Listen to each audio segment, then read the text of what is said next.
본 방송에서 제공하는 투자 정보는 투자 판단에 대한 조언입니다. 방송에서 제공하는 주식의 가치, 가격 상승 및 가격 하락에 대해서는 방송사에서 보장하지 않습니다.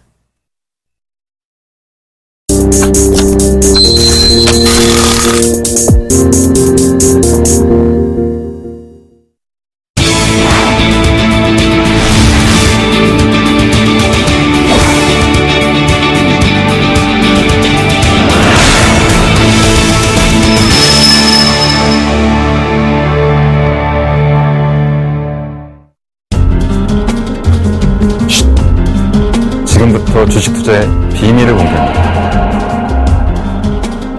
신성장 엔진을 찾아내고 알아야 돈이 됩니다. 신성장 엔진 속에 숨어있는 보석을 찾아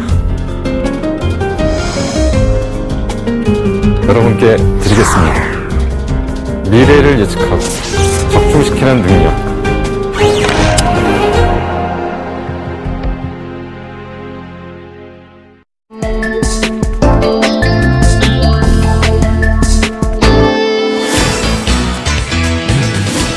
네, 안녕하세요. 수익을 말하다 김용준입니다. 일단 이제 지난 시간부터 말씀드렸던 부분들이 뭐냐면, 저희가 이제 수익을 말하다에서는 웬만한 어떤 이론적인 배경들을 좀 얘기를 하고요. 그리고 나서 이제 그 관련된 종목에 대해서는, 대박 플러스 쪽에서 종목을 좀 정리를 한다. 그리고 이제 마지막으로 매매 시점이나 이런 거에 대한 부분들은, 투맨쇼 쪽에서 좀 종목을 좀 찾아보겠다라고 말씀드렸고요. 어차피 제가 계속적으로 강조드렸지만 올 하반기에는 바이오 싸움입니다. 바이오의 어떤 종목을 갖고 있느냐에 따라서 수익률은 극과 극으로 바뀔 건데 아마도 이제 그런 것들이 여러 가지 무르익는 것이 이제 그 하반기가 될 것 같고요. 지금 이제 이러한 바이오의 분위기가 지금 이제 90년대 후반에 나타났던 제약주 분위기하고 좀 비슷할 겁니다. 그 당시에 제약주들도 오르락 내리락 하다가 결국 90년대 중반 이후부터 제약주들이 본격적으로 상승을 해가지고 상당히 한 10년 동안 꾸준히 올라가는, 그러니까 본격적으로 이제 제약주가 개화를 하면서 관련 종목들의 급등세가 나타나는 그런 패턴이었다고 본다면 지금 바이오도 그러한 준비를 할 것 같은데요. 근데 이제 거꾸로 보면 이제 그럼 대체 바이오를 어떤 종목들을 가져가야 되냐? 상당히 혼선이 오십니다. 왜냐하면 지금 대부분의 중소형주들 중에서 자회사 쪽으로 바이오 쪽 관련된 쪽에 다리를 안 걸쳐놓은 쪽이 없을 거고요. 그리고 무늬만 바이오도 많고요. 그리고 바이오라는 것이 굉장히 광범위한 부분이라고 일단 볼 수가 있습니다. 자, 그래서 우리가 이제 단어 정리부터 조금 한번 해보겠습니다. 오래전에 했던 얘기인데요. 자, 우리가 이제 헬스케어라는 얘기를 합니다. 헬스케어라는 얘기를 할 때 일반인들이 생각할 때 이코르 개념을 볼 때 뭐냐면 의료기기 쪽으로 많이 보시는 것 같아요. 근데 의료기기하고 헬스케어하고 같은 단어가 아닙니다. 그래서 제가 이제 헬스케어라는 얘기를 할 때는 이거는 사람 몸과 관련된 약, 의료기기, 기타 등등 모든 의료 행위를 포함하는 걸 갖다 헬스케어라는 개념이라고 얘기를 했고요. 그래서 여기에서 보면은 우리가 보통 얘기하는 제너릭도 여기에 포함되는 거고요. 그리고 이제 그 바이오 신약도 여기에 포함되는 거고 신약도 포함되는 거죠. 그래서 약과 관련된 쪽이 한 부분이 될 거고요. 그리고 또 의료기기라는 게 있습니다. 의료기기라는 게 체외 진단기라든지 기타 등등 여러 가지가 있죠. 그래서 보통 우리가 의료기기를 헬스케어 이코로 보는데 이건 아니란 얘기고요. 헬스케어는 굉장히 광범위한 얘기고 의료기기라는 게 있을 수 있고요. 그리고 또 여기서 유헬스케어라는 게 있죠. 자, 이게 이제 우리가 보통 얘기하는 요번에 국회에서 입법화되고 통과되는 그런 부분이고 이게 이제 원격 진료 법안이라는 얘기랑 같이 맞물리는 겁니다. 자, 그리고 또 하나가 뭐냐면 병원 운영. 병원 운영이라는 것들도 결국은 큰 범위에서 헬스케어라고 보시면 됩니다. 그러니까 결국 헬스케어라는 단어는 어느 정도를 포함하는 거냐면 사람 몸과 관련된 모든 의료 행위를 할 수 있는 총괄적인 개념이라고 보시면 되고요. 그렇기 때문에 헬스케어 관련 종목은 바이오 제약보다 더 광범위한 개념입니다. 그렇기 때문에 우리가 지금 이제 어느 쪽에 투자를 할 거냐라는 얘기를 좀 해야 됩니다. 그러면 제가 이제 계속적으로 강조드렸던 부분이 뭐냐면 우리는 투자를 하되 막연한 꿈만 먹고 사는 그런 투자를 하시면 안 된다라고 말씀드렸죠. 그래서 계속적으로 제가 집중적으로 표현해드렸던 단어 중에 하나가 뭐냐면 성장성을 깔아야 된다. 계속 이 성장성이라는 단어가 요만한 시장이 이만해지고 이만해질 수 있는 어떤 이런 시장을 찾아내셔야 된다는 얘기를 했고요. 그리고 이러한 것들이 지금 이제 얘기를 할 때 그러면 이런 것들이 3D 프린터, 뭐 사물 인터넷 이런 얘기들이 나오는데 그래서 이것만 갖고는 안 된다고 그랬죠. 성장성만 갖고는. 그래서 앞에서 분명히 뭐라고 그랬냐면 상업화. 결국은 매출이 뜨고 돈이 벌려야 되는 거고 이게 적정주가라는 얘기는 아니지만 최소한 상업화가 전제된 성장성 있는 쪽은 소위 말하는 프리미엄을 줘도 괜찮다는 겁니다. 그래서 프리미엄을 받지만 결국은 시장이 이렇게 폭발적으로 커질 수 있는 시장을 찾아내서 이쪽에 좀 집중적으로 투자하시는 게 저희가 원하는 방향이라고 말씀드렸고요. 그런 맥락에서는 가장 또 매력적인 구간이 또 바이오 쪽의 구간이 아닌가 생각이 듭니다. 근데 바이오 쪽을 투자하시는 분들이 굉장히 혼선이 많아요. 뭐냐면 어디서 신약 개발을 한다니까 그거 당장 신약이 바이오 신약이 바로 나오는 것처럼 생각을 하는데요. 이거 상당히 오래 걸립니다. 그래서 신약이라는 거는 바이오로 근거해서 신약을 만드는 게 있고요. 화학적 반응을 일으켜서 신약을 만들어내는 방법이 있죠. 근데 저희는 이 바이오 쪽에 집중된 신약 쪽. 앞으로는 신약이라는 게 만들어질 때 화학적 반응을 이용한 신약 시장은 상당히 죽어갈 겁니다. 그리고 거꾸로 바이오 쪽. 결국 바이오 쪽이라는 건 동물이나 식물의 어떤 배양을 통해서 거기에서 어떤 추출물을 내가지고 신약을 만들어가는 과정들이죠. 그러니까 이게 이제 그 차이가 뭐냐면 결국은 우리가 이제 그 신재생 에너지나 뭐 녹색 에너지 이런 얘기를 많이 하는데 결국은 여기서 가장 중요한 단어가 친환경 이런 얘기를 많이 합니다. 그럼 거꾸로 이쪽으로 가게 되면 약으로서의 어떤 다스릴 수 있는 것은 있지만 사람 몸에 해를 줄 수 있는 화학적 요소가 분명히 존재를 하기 때문에 이 부분을 배제하고 바이오 쪽으로 가겠다는 얘기고요. 어떻게 보면 지금 이제 뭐 농산물의 유기농이라든지 뭐 이런 거하고 어떻게 보면은 같은 맥락으로 이해하실 수가 있고요. 그렇기 때문에 바이오 신약이 앞으로는 상당히 커질 수 있다. 그래서 바이오 신약 쪽에 대한 부분들 그리고 바이오와 관련된 쪽 이런 쪽에 대한 방향들을 좀 보셔야 되는데 그래도 바이오 신약이라는 것들도 나오는데 최소한 10년, 15년 정도의 시간이 필요하기 때문에 결국 이거를 갖다가 바로 상업화가 된다라고 보기는 어렵고요. 그렇다면 상당한 어떤 시간이 필요하기 때문에 투자의 적절한 시점은 언제냐라는 걸 놓고 본다면 사실 이것이 일반인들이 바이오를 접근하는 가장 어려운 부분이 아닌가 좀 생각이 듭니다. 그렇기 때문에 오늘은 어떤 모델을 좀 제시할 거냐면요. 우리나라에서 바이오 쪽을 제대로 지금 준비하고 있는 몇몇 그룹들이 있습니다. 사실 뭐 SK도 바이오 쪽을 준비를 하고 있고요. 삼성도 바이오 쪽을 준비를 하고 있고요.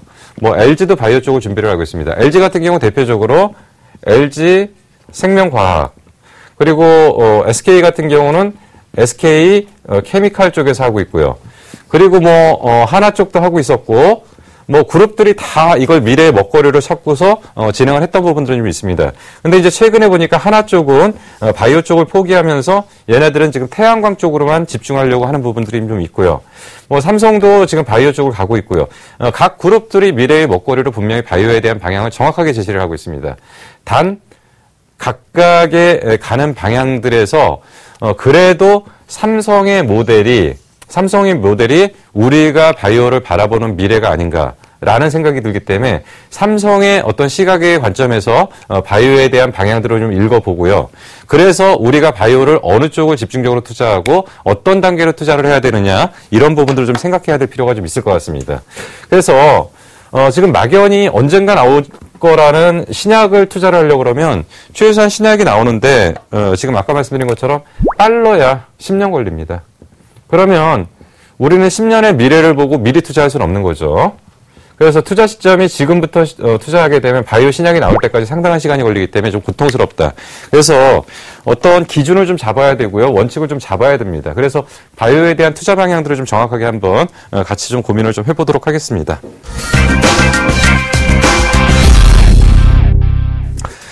자, 여기서 이제 먼저 제시하는 게 이제 삼성의 바이오입니다. 근데 여기서 좀 생소한 단어인데 제가 몇 번 설명을 드렸어요.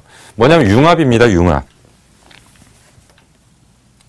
앞으로는 모든 산업 자체가 융합으로 될 수밖에 없어요. 그러니까 최근에 보니까 스마트카라는 것도 결국은 IT하고 자동차하고 플러스 뭐가 되냐면 통신. 그래서 요걸 갖다 묶어서 ICT라고 그러죠. ICT 플러스 자동차. 결국은 이게 단독 산업이 진행되는 게 아니라 이 산업과 이 산업이 묶여서 결국 융합으로 간다는 건데 삼성이 제시하는 모델은 뭐냐면 융합 헬스케어입니다. 융합 헬스케어라는 것은 뒷부분에서 다시 한번 설명을 드리겠지만 IT하고 BT하고 MT의 융합이라고 보시면 됩니다. IT는 알겠고요. MT는 병원 운영입니다. 그리고 BT는 바이오 테크놀로지죠. 그럼 이제 삼성에서는 강점을 갖고 있는 게 IT하고 MT에 대한 강점을 갖고 있어요. 무슨 얘기냐면 삼성의료원이라는 막강한 조직을 갖고 있고요. 그리고 IT라는 것은 삼성전자를 중심으로 한 기반들을 확실히 갖고 있습니다. 그래서 삼성은 이 BT에 대한 부분을 강화시키면서 전체적인 그 삼성이 원하는 융합 헬스케어에 대한 꿈을 이루어 나가는 그런 전체적인 방향들을 좀 갖고 있다라고 좀 보실 수가 있습니다. 자, 그래서 삼성이 얘기하는 융합 헬스케어라는 것은 이렇게 보시면 좀 좋을 것 같아요. 기초산업과 미래산업으로 나눈다. 기초산업이라는 것은 그 기존에 존재하는 산업이라고 보시면 되고요. 여기는 환자의 치료 목적. 그러니까 여기서는 포인트가 뭐냐면 환자, 치료. 자, 무슨 얘기냐면 현재 존재하는 시장이고요. 현재 환자가 있는 상태에서 치료를 목적으로 한다. 근데 미래의 산업은 뭐냐면 환자뿐만이 아니라 건강인까지 포함합니다. 건강인까지 포함하고 여기다가 또 무슨 개념이 적용되냐면 맞춤형이라는 단어가 도입됩니다. 그리고 여기에 US케어라는 얘기가 좀 돌아오고요. 자, 이게 어떻게 보면 맞춤형 진단 시장이라고 얘기를 하는 거고요. 삼성에서는 기본적인 계획은 뭐냐면 이쪽 기초산업에서 매출을 일으킨다. 기초산업에서 돈을 벌어서 미래의 산업으로 투자한다가 기본 방침입니다. 그리고 이제 여기서 이제 몇 가지 단어를 정리해야 될 게 맞춤형이라는 것은 사람이 저마다 똑같은 약을 먹을 수는 없습니다. 그러니까 뭐냐면 지금 우리는 감기약이요 하면은 병원에서 주거나 아니면 병원에서 처방전을 쓰거나 아니면 약국에서 주는 게 거의 똑같습니다. 근데 그 사람의 개인적인 몸 상태가 다르고 병에 대한 저항력이 다르고 다 다르죠. 우리가 그런 얘기도 하죠. 지병 있고 그 병원이 과거에 이제 그 부모님들이 암에 걸렸던 이력이 있으신 분들은 암에 대해서 조금 더 보강을 해야 된다. 그게 이제 결국은 개인 상태가 다 체크가 돼야 된다는 거죠. 그래서 여기서는 이제 도입되는 개념이 뭐냐면 DNA 분석에서 개인의 몸 상태를 체크하는 거. 그래서 이게 개인 맞춤형을 가기 위해서는 개인의 몸 상태를 체크를 해야 된다. 그래서 게놈 프로젝트라는 얘기를 많이 들어보셨을 겁니다. 그래서 DNA에 대한 복잡한 서열을 통해서 이 사람의 몸 상태를 체크를 하고요. 이 사람에 대해서 향후 보니까 10년 후에 암에 발생할 확률이 89%다. 그렇기 때문에 이쪽에 대해서 집중적으로 관리를 해야 된다. 이런 것들이 이제 맞춤형으로 가는 거고요. 감기약 역시도 개인의 몸 상태에 따라서 다 달라지기 때문에 거기에 대한 맞춤형 약들이 좀 두어져야 되는 거죠. 그래서 삼성은 IT하고 BT하고 MT를 묶어서 결국 융합 헬스케어로 가면서 시장을 만들어가는데 그렇다고 해서 지금 막연하게 미래에 대한 먼저 투자를 하는 게 아니라 자, 지금 이 얘기를 왜 드리는 거냐면 제가 앞부분에서 말씀드렸을 때 바이오에 대한 우리의 정확한 잣대가 필요하다는 얘기입니다. 뭐냐면 중구난방으로 아무 바이오 종목이나 지금 투자할 때가 아니고요. 바이오의 연구 영역이 다르고요. 서로 가는 방향이 다 다릅니다. 근데 얘도 바이오, 얘도 바이오, 얘도 바이오, 다 무늬만 바이오 투자해갖고 답이 안 나온다는 얘기고 그렇다면 삼성이 원하는 길이 뭐냐면 현재 존재하는 시장에서 경쟁력을 갖추겠다는 얘기죠. 그렇다면 거꾸로 본다면 우리가 바이오를 투자할 때 어떤 관점에서 보여야 되냐면 미래의 성장성이 큰 쪽에 투자하기보다는 현재 시점에서 당장 우리 손에 잡힐 수 있는 쪽에 대한 방향을 먼저 잡아야 된다는 겁니다. 그러면 여기에서 포인트가 뭐냐면 존재하는 시장, 환자여야 되고 치료 목적이어야 되고 그리고 바이오 신약이어야 되고 바이오 시밀러여야 되고 그리고 분자 진단이어야 되고 이런 부분들이 좀 있는 거고요. 미래에 우리가 갈 길은 또 뭐냐면 환자이고 건강의과물질 포함하고 맞춤형이고 US케어고. 그래서 지금 사실은 최근에 이제 US케어라는 얘기를 들어봤을 때 이게 당장 뭐 대단히 뭐가 터지는 것처럼 보이지만 이거는 원격 진료 법안이라고 얘기를 했고요. 이게 국회가 통과된다고 해서 원격 진료 법안 시장이 이만큼 갑자기 커지는 건 아니죠. 왜냐하면 이게 이제 국회에 통과돼서 이제 하나씩 정비되다 보면 이쪽을 이제 서서히 시장이 이쪽 저쪽 열리면서 이쪽에 대한 어떤 실질적인 가치들이 좀 주어지는 건데 이거는 좀 시간이 좀 필요하다라고 정리를 하면 되고요. 그래서 당분간은 좀 집중해야 될 부분이 삼성도 이렇게 보고 있고 우리도 이렇게 봐야 되지 않냐. 여기다가 이제 신약의 진행 정도는 좀 체크를 해야 되겠죠. 신약이 뭐 임상 3상까지 진행됐다 그러면 많이 왔기 때문에 그런 부분들을 좀 생각해 볼 필요는 있지만 결국은 얘네들은 이렇게 생각하고 있다라는 거고 우리도 이렇게 생각해야지만이 결과물을 도출해낼 수 있다라는 쪽에서 좀 접근을 해야 됩니다. 최근에 바이오 쪽 종목들이 종목 장세를 이루면서 상당히 많이 올라왔던 종목들이 있는데 거기서 좀 체크를 해야 될 부분들이 뭐냐면 막연하게 신약이 만들어질지 모른다는 착각 속에서 주가가 지나치게 고평가되어 있는 영역들이 상당히 많은 부분이고요. 그런 것들이 숫자화되지 않는 부분에서 너무 미래에 대한 가치를 땡겨서 주가를 선반영해줬던 부분들은 상당히 많다는 건 좀 체크를 해야 됩니다. 그래서 삼성은 이거를 갖다가 직영부 프로젝트를 따가지고 지금 이제 하나씩 지금 단계별로 처리를 했던 거고요. 그리고 이제 지금까지 삼성이 진행했던 건 뭐냐면 각 회사별로 나눠서 업무를 분담했다는 얘기입니다. 삼성이 트라우마가 하나 있죠. 삼성이 그 신사업을 진출할 때 가장 문제가 됐던 부분이 삼성 자동차입니다. 삼성 자동차에 대한 실패 사례가 있기 때문에 삼성이 특정 어떤 위험을 갖다가 한 기업에 몰아놓는 짓은 안 합니다. 그렇기 때문에 위험을 분산시키는 측면에서 최초의 시작은 뭐냐면 전기, 테크인 뭐 이런 식으로 쭉 나눠서 각각의 일을 분담을 시켜가지고 위험을 좀 나눠놨던 것이 하나의 방향이라고 보는 거고요. 뭐 이거는 우리가 좀 따라갈 모델은 아니죠. 왜냐하면 이건 삼성만이 가능한 부분이고 실질적으로 이런 일들이 진행됐지만 우리는 여기서 체크해야 될 것은 삼성이 기초산업과 미래산업으로 구분해서 먼저 돈을 벌 부분과 미래의 돈을 벌 부분을 나눠서 융합적으로 일을 진행을 했다라고 일단 볼 수가 있습니다. 앞부분에서 뭐라고 말씀드렸냐면 삼성은 위험을 분산시키기 위해서 초기 투자에 대한 위험을 분산시키기 위해서 각각의 기업에 일을 나눠놨다라고 얘기를 했습니다. 근데 이제는 바뀌었어요. 이제는 바뀐 게 뭐냐면 삼성 헬스케어 그룹이라는 게 언제 탄생했냐면 2008년 8월에 탄생해갖고 신약과 투렌 서비스를 하고 있고 그리고 이제 이런 것들이 형성되면서 삼성 바이오로직스라는 게 공식적으로 출범을 했습니다. 삼성 바이오로직스라는 것은 현재 비상장 업체이고요. 그리고 위치는 어디에 있냐면 송도에 있습니다. 송도에 가면은 바이오 시밀러 하는 데가 몇 군데가 있죠. 자, 여기서 이제 그 삼성 바이오로직스가 역시 바이오 시밀러 한다. 보통 이제 우리가 얘기할 때 그 바이오 시밀러란 얘기를 하고요. CMO란 얘기를 많이 합니다. 근데 CMO라는 것은 제가 계속적으로 말씀드렸지만 이거는 일종의 제조 공장으로 보시면 돼요.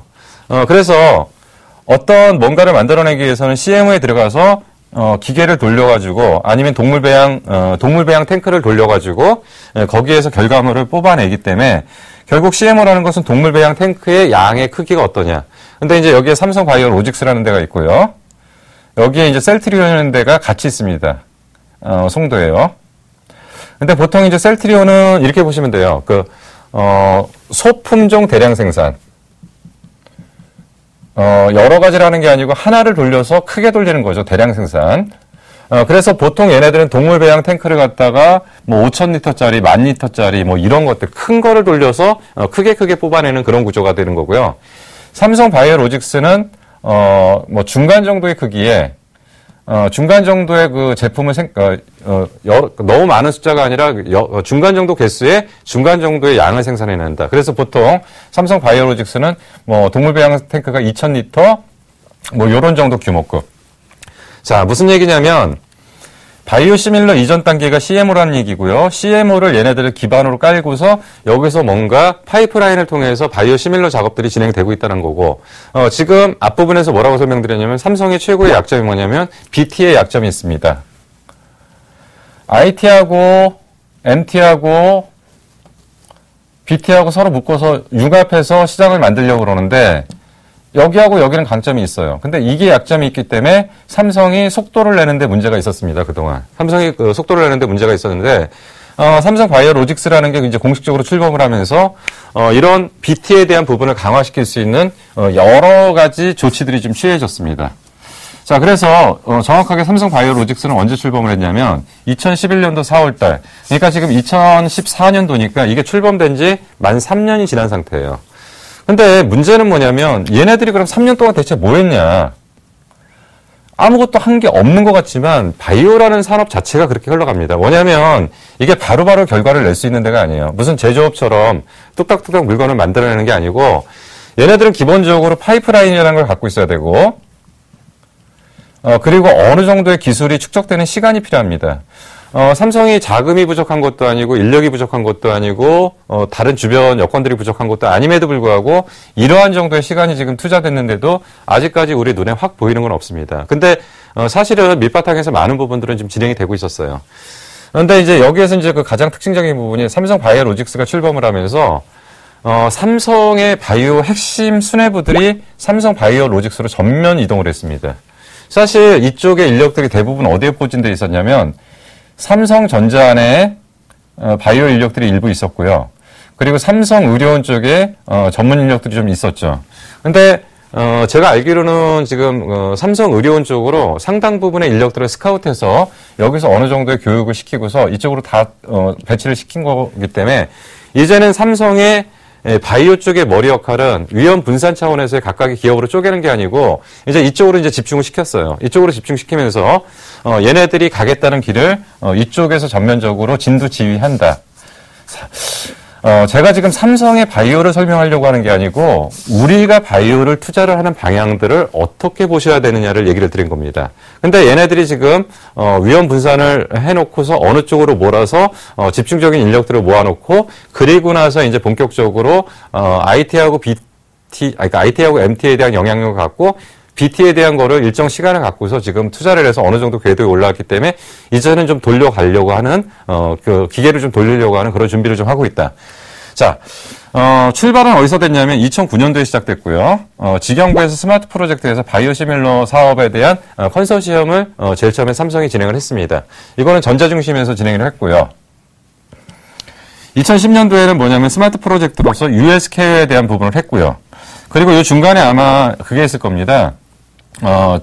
개놈 프로젝트를 중간에 또 삼성에서 컨소시엄 형태로 진행을 했고 그리고 여기 있죠. 분자진단 기기 개발 프로젝트 이런 것들을 진행하면서 삼성은 그동안 계속적으로 하나씩 기반 기술을 깔아가는 그런 준비 과정들을 좀 거쳐 왔다라고 좀 볼 수가 있습니다.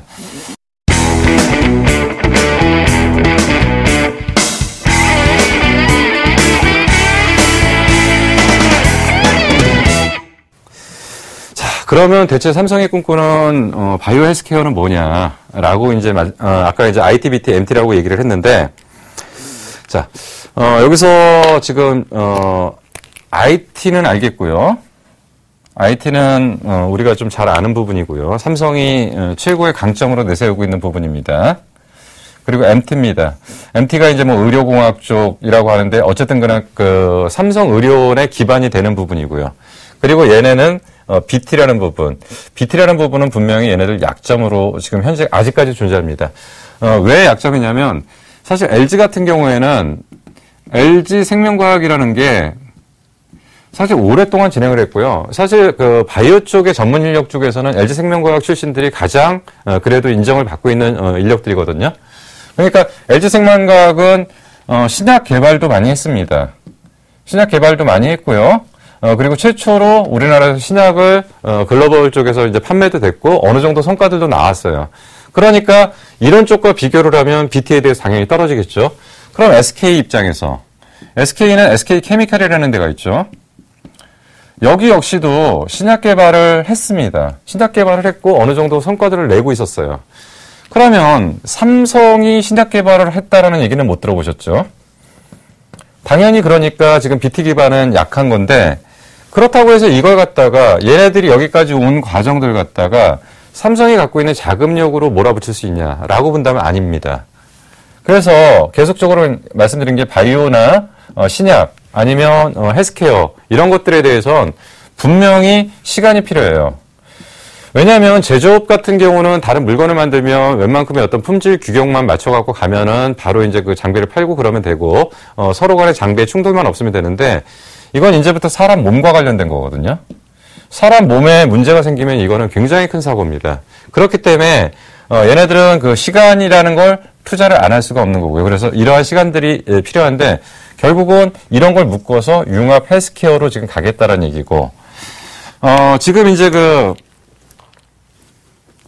얘네들이 그 앞부분에서 이제 설명드린 것처럼 얘네들의 최고의 강점은 뭐냐면 IT 수준은 뭐 누가 뭐라고 한들 IT라는 것은 뭐 세계 최고 수준이고요.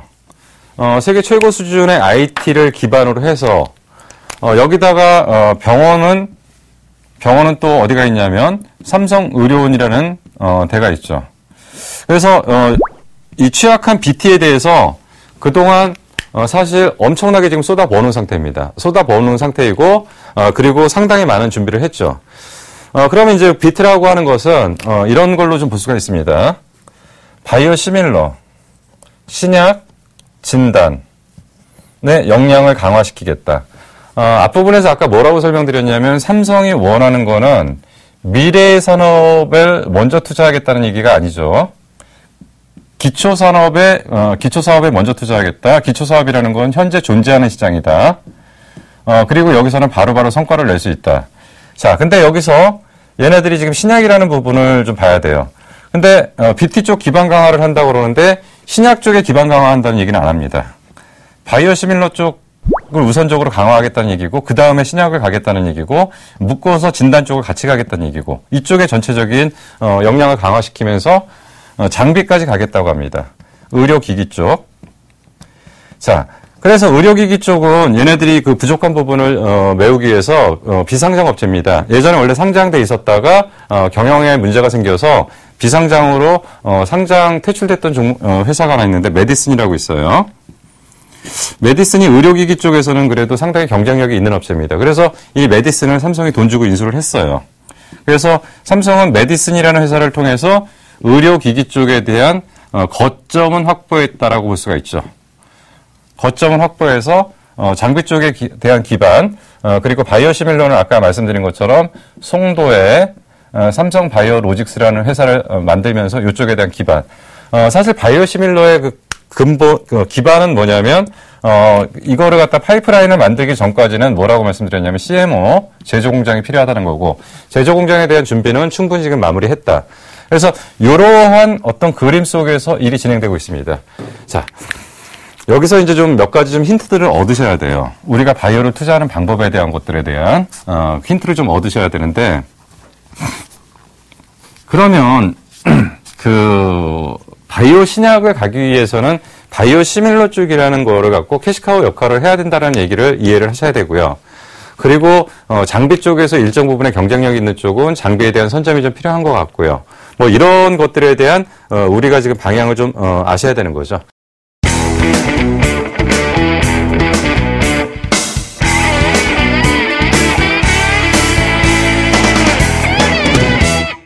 그래서 이제 이거를 갖다가 한눈에 보기 좋게 표현한 그림이 바로 이 부분이라고 좀 보시면 됩니다. 아까 말씀드린 게 삼성의 기본 방향은 다시 한번 정리를 합니다. BT, IT, MT가 융합적으로 설계돼서 하나의 시장을 만든다. 그러니까 얘네들은 뭐냐면 지금 바이오 시장만을 만들어내는 게 아니고 얘네들이 계속 충돌을 합니다. 자, 보시자고요. IT하고 BT하고 묶이면 뭐냐면 IT하고 BT하고 묶이면 UL스케어가 되는 거죠. 왜냐하면 IT에다가 통신 환경이 적용되고 BT의 기술이 연결되고 여기다 장비가 묶여버리게 되면 뭐가 되냐면 U헬스케어가 되는 거고요.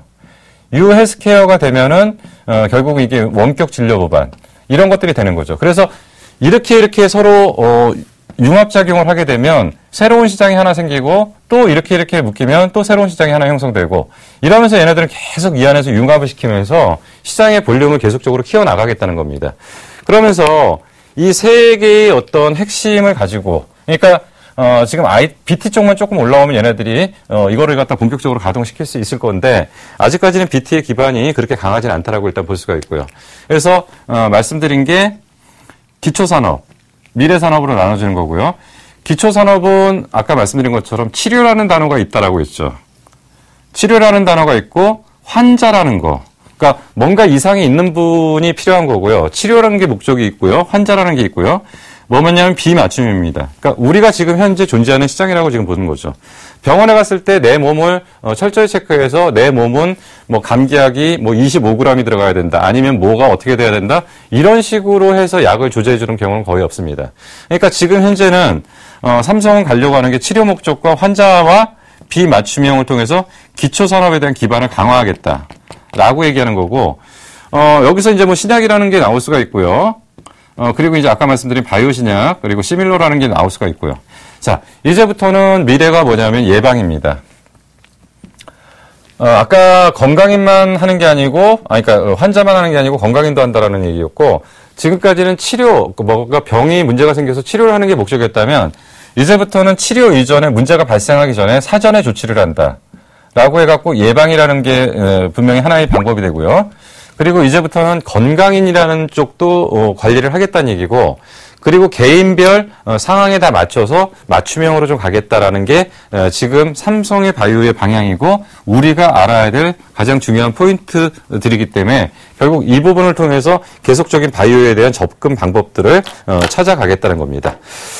자, 바이오 시밀러 같은 경우는 이제 앞으로 이제 계속적으로 좀 많은 단어들을, 많이 이제 표현될 수 있는 부분인데요.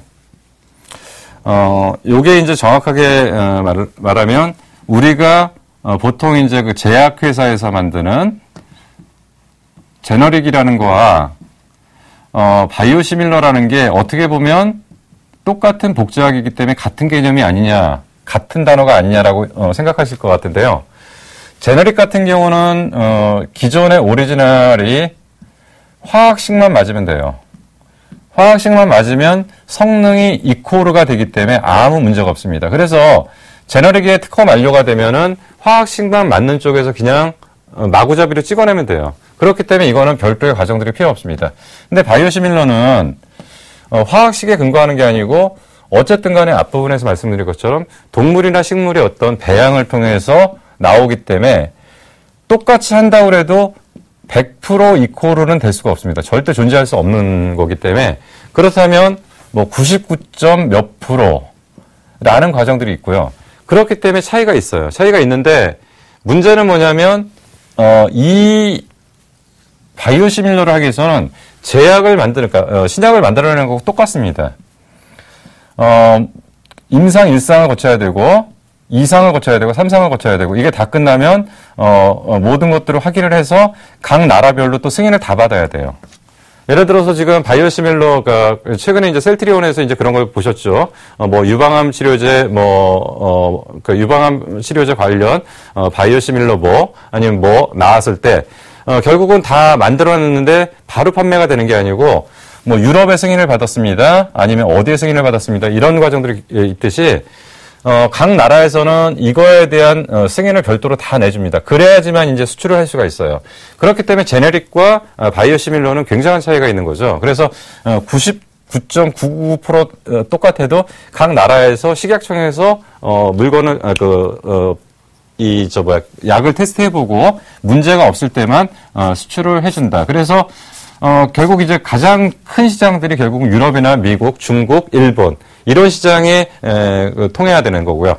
결국 그래서 무슨 얘기냐면 이제 바이오시밀러가 왜 중요하게 되냐면 소위 말하는 오리지널 신약의 특허 만료가 집중되는 시기가 2012년도부터 2017년도까지 대부분의 지금 시장을 지배하는 대부분의 신약들이 특허가 다 만료되는 거죠. 뭐 대체로 뭐 유방암의 허셉틴, 하여튼 이런 신약들이 쭉 있을 겁니다. 근데 이런 것들이 보통 시장이 평균적으로 어느 정도 규모냐면 작은 게 한 40억 불 시장, 뭐 큰 거는 200억 불 시장까지도 있는데, 그러면 여기에서 만약에 바이오시밀러를 하는 애들이 이걸 3개로 나눠 갖는다. 3개로 나눠 갖는다 그러면 얘네들 최소한 뭐 13, 14억 불씩. 그리고 이제 이쪽은 또 부가가치가 상당히 커요. 부가가치가 상당히 큰 게 뭐냐면, 어쨌든 간에, 상당히 고부가치 수익을 낼 수 있는 거고요.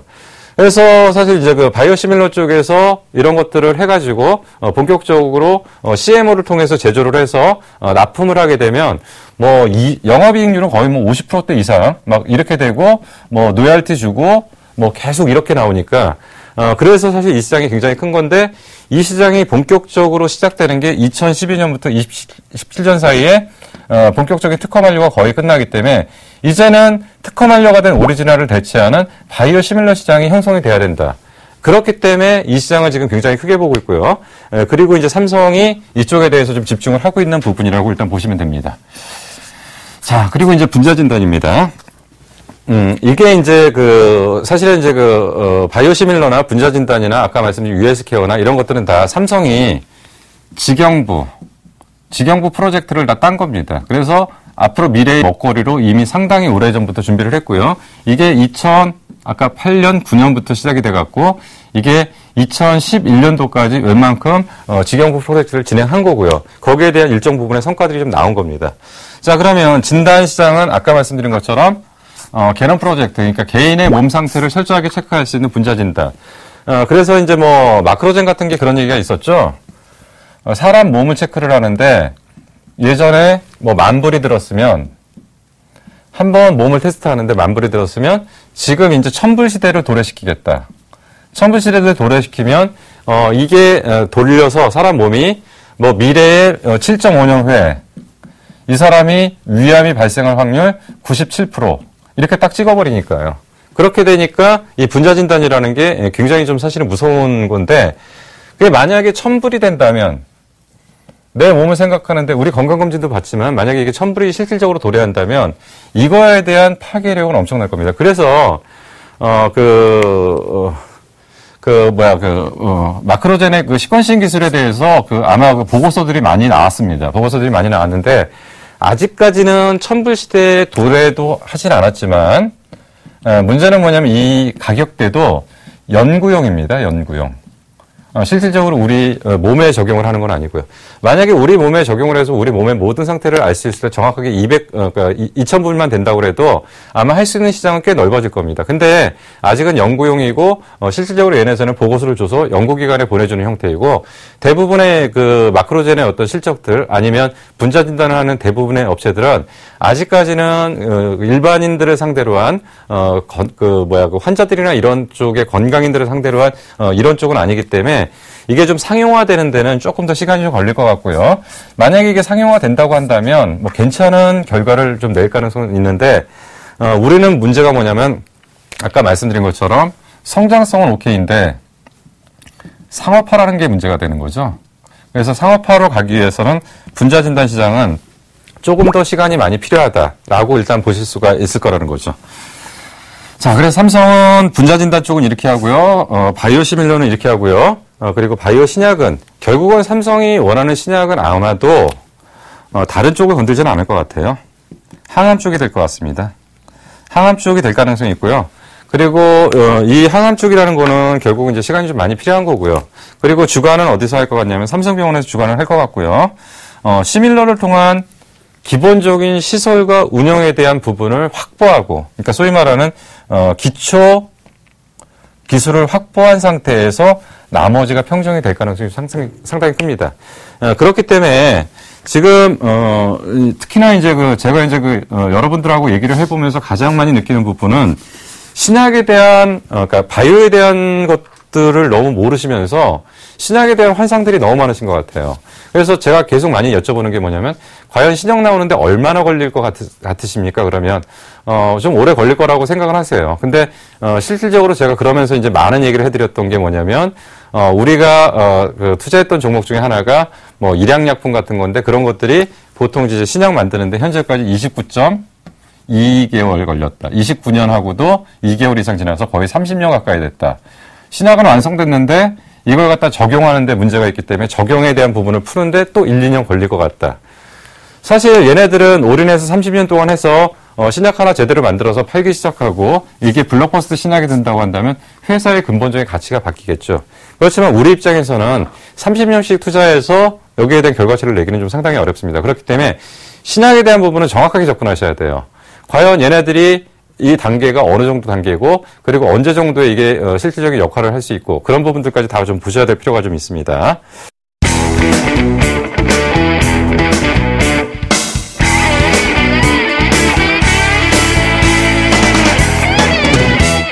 그러면 삼성이 얘네들이 과연 이 시장을 얼마나 크게 보고 있냐라고 본다면 메모리 반도체 시장입니다. 메모리 반도체 시장을 갖다가 2020년도 기준으로 얼마 정도로 보냐면 1,134억 불.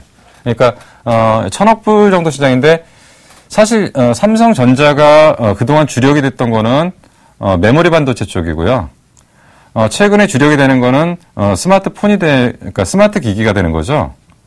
스마트 기기가 되는데 그래도 아직까지 매출 비중에서 삼성과 그 SK 하이닉스가 집중적으로 투자하는 부분이 요건데 사실 우리나라가 IT 업계 뭐 최고라고 얘기를 합니다. 근데 사실 정확하게 표현하면 반도체 쪽의 최고는 아니고요. 메모리 쪽 반도체 쪽의 최고가 되는 거고 사실 반도체 쪽의 전체 볼륨은 얘네들은 비메모리, 그러니까 시스템 반도체 쪽을 얘기를 한다면 요거는 전체 반도체 시장의 20% 정도밖에 차지를 안 합니다. 그러니까 거꾸로 80% 정도 시장 되는 부분이 한 7천억 불 시장이 따로 반도체 시장이 존재하는데 어쨌든 간에 메모리 반도체 쪽이 이 정도 규모라는 거죠. 이 정도 규모인데 이제 바이오시밀러 하나의 시장만 놓고 봐도 400억 불 시장. 그리고 항암 치료제만도 1,000억 불 시장. 바이오 신약 쪽만 해도 2,500억 불 시장. 분자 진단 시장까지만 해도 2,500 불 시장. 그래서 얘네들은 아까 말씀드린 IT, BT, MT를 묶어서 융합으로 만들어서 융합 헬스케어 시장을 만들어냈는데 어느 정도 시장으로 보냐면 1조 1,000억 불 시장. 1조 1,000억 불 시장이면은 여기다가 1,000을 곱하게 되면 이제 이게 되면은 이제 나중에는 뭐 조, 경, 뭐 이렇게 나가는 거죠. 그래서 얘네들이 지금 삼성전자에서 기본적으로 갖고 있는 시장보다는 얘네들은 이쪽에서 과연 몇 프로를 점유할 거냐.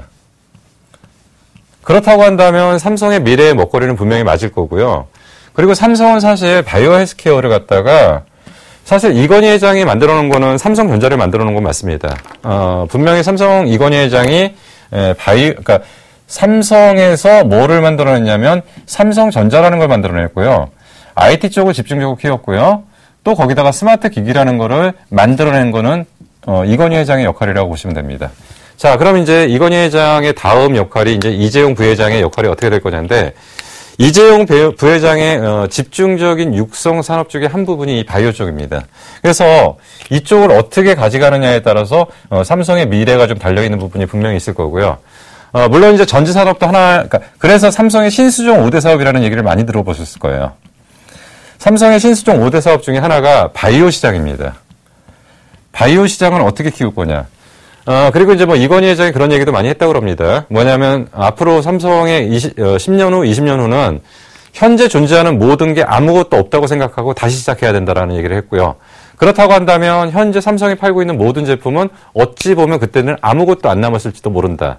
그렇다면 미래를 어떻게 준비할 거냐라는 얘기를 했을 때 이들이 준비한 게 2007년도부터 이 작업을 준비를 했던 거고요. 이게 분명히 맥쿼리 컨설팅을 받아서 상당 부분의 자금을 주고서 미래의 그림을 그려놓은 겁니다. 그래서 이 바이오 시장의 규모가 어느 정도가 될 거냐라고 본다면 지금 거꾸로 본다면 스마트폰을 제외한 삼성전자의 IT 쪽의 그 시장보다도 10배 이상 큰 시장으로 지금 보고 있고요. 그렇다고 한다면 얘네들이 지금 여기서 선점을 하냐 못하느냐도 삼성의 미래가 좀 달려있다라고 좀 볼 수가 있는 거죠.